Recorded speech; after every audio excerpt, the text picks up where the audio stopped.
శ్రీమాత్రే నమః. మినీస్ వరల్డ్కి స్వాగతం. ఈరోజు అమలక ఏకాదశి వ్రత కథను తెలుసుకుందాం. ఏకాదశి మహత్యాన్ని తెలుసుకోవాలంటే పురాణ గాథలు ఎన్ని చదివినా తక్కువే. ఈ ఏకాదశి ఒక వ్రతంలా భావించి అన్ని నియమాలతో వ్రతాన్ని చేసి పాపాలను పోగొట్టుకొని మోక్షాన్ని పొందిన ఎందరో పుణ్యాత్ములు ఉన్నారు అని మన పురాణాల్లో చెప్పబడింది.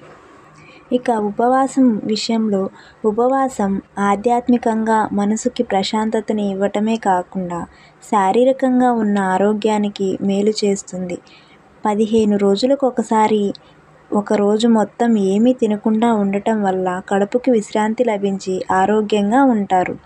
మనకి సంవత్సరంలో 24 ఏకాదశులు వస్తాయి. ఒక్కొక్క ఏకాదశికి ఒక్కొక్క ప్రత్యేకత ఉంది. ఈ పాల్గొన మాసంలో హోలీ పండుగకు ముందు వచ్చే ఏకాదశిని అమలక ఏకాదశి లేదా అమలకి ఏకాదశి అని పిలుస్తారు. ఈరోజు ఉసిరి చెట్టు కింద విశేష పూజలు చేస్తారు. విష్ణుమూర్తి ఈరోజు ఉసిరి చెట్టులో కొలువుతీరి ఉంటారని పురాణాలు చెబుతున్నాయి. అంతేకాకుండా లక్ష్మీదేవి, కుబేరుడు ఈ ఏకాదశి రోజున ఉసిరి చెట్టు సమీపంలో నివాసం ఉంటారని ప్రతీతి.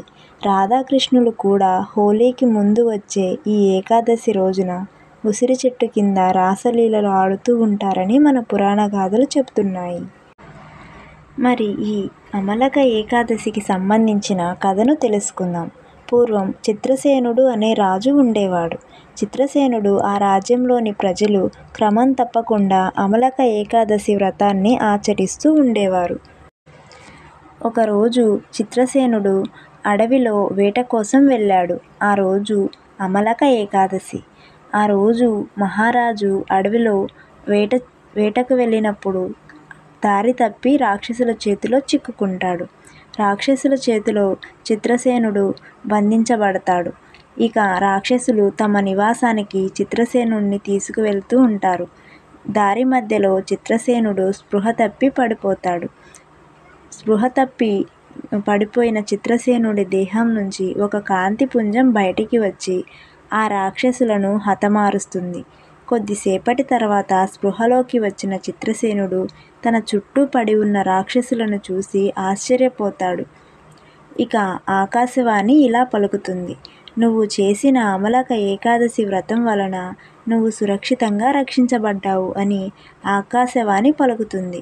ఇది తెలుసుకున్న రాజ్యంలోని ప్రజలు అందరూ చిత్రసేనుడికి జేజేలు కొట్టి అప్పటి నుంచి రాజుతో సహా రాజ్యంలోని ప్రజలు అందరూ ఒకేసారి ఉసిరి చెట్టు కింద ఈ వ్రతాన్ని ఆచరించడం ప్రారంభించారు.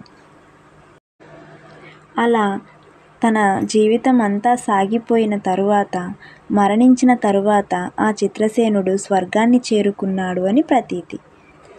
అదేవిధంగా ఈ ఏకాదశి రోజున భక్తి శ్రద్ధలతో ఉసిరి చెట్టుని పూజించిన వారికి సకల సంపదలు కలిగి దేహాన్ని విడిచాక మోక్షం లభిస్తుందని ప్రగాఢ నమ్మకం.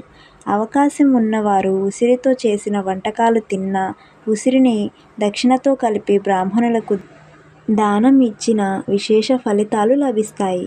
మనం అందరం ఈ విధంగా చేసి ఆ నారాయణుని కృపకు పాత్రులం అవుదాము. పూజ చేయలేని వారు అమలక ఏకాదశి రోజున ఈ వ్రత కథను విన్నా, చదివినా లేదా ఎవరికైనా చెప్పినా వారికి సకల సుఖాలు కలుగుతాయని పురాణాల్లో చెప్పబడింది. ఈ అమలక ఏకాదశి వ్రత కథ సమాప్తం. నా వీడియో కనుక మీకు నచ్చినట్లయితే ఒక లైక్ చేయండి. ఇలాంటి మరిన్ని డివోషనల్ స్టోరీస్ కోసం నా ఛానల్ని సబ్స్క్రైబ్ చేసుకోండి. Thank you for watching. శ్రీమాత్రే నమః.